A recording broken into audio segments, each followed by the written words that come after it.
Hello everyone, అందరికీ నమస్కారం. This is Venkateshwar channel Shetty. Welcome to our channel political comment.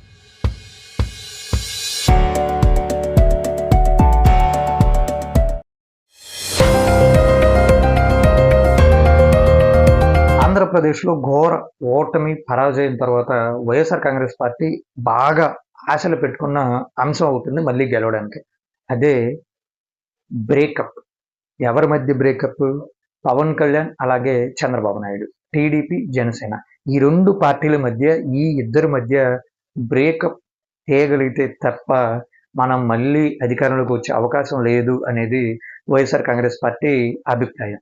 So అందులో భాగంగా ఇటీవల వారి సోషల్ మీడియా కావచ్చు, వారి మెయిన్ స్ట్రీమ్ మీడియా, సొంత మీడియా ద్వారా చాలా కథనాలని ప్రచారంలోకి తీసుకొచ్చారు. చంద్రబాబు నాయుడు గారు అలాగే పవన్ కళ్యాణ్ గారి మధ్య విపరీతమైన విభేదాలు ఉన్నాయని, చంద్రబాబు నాయుడు గారు ఫోన్ చేసినా పవన్ కళ్యాణ్ గారు అందుబాటులోకి రావడం లేదని, ఇలా రకరకాలుగా విభేదాలు ఉన్నాయని ప్రచారంలోకి తీసుకెళ్ళడానికి ప్రయత్నించారు. కానీ ఆ ప్రచారం మొత్తాన్ని పటాపంచలు చేశారు పవన్ కళ్యాణ్ గారు అసెంబ్లీ సాక్షిగా.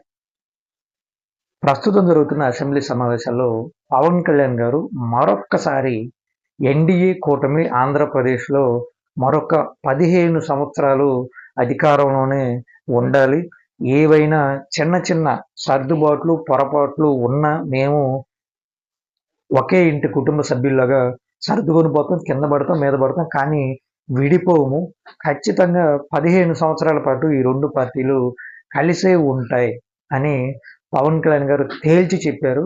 అలాగే వైసీపీ చేస్తున్న విధ్వంసకర రాజకీయాల్ని తట్టుకొని చంద్రబాబు నాయుడు గారు ఇన్ని సంవత్సరాలు నిలబడడం చాలా గొప్ప విషయం అని అసెంబ్లీ సాక్షిగా మరొకసారి చంద్రబాబు నాయుడు గారిని ప్రశంసించారు. సో దీంతో పవన్ కళ్యాణ్ గారు వైఎస్ఆర్ కాంగ్రెస్ పార్టీ ఆశల మీద నీళ్లు జల్లినట్టు అయిందనమాట. మరి ఈ అంశం మీద, అంటే జనసేన టీడీపీ కలిసి ఉంటాయా లేదా అనే అంశం మీద మీ అభిప్రాయం ఏంటి అనేది మీరు కామెంట్ రూపంలో తెలియజేయండి. వీడియో కనుక నచ్చితే లైక్ చేయండి, మన ఛానల్ని సబ్స్క్రైబ్ చేసుకోండి. Thanks for watching video. జై హింద్.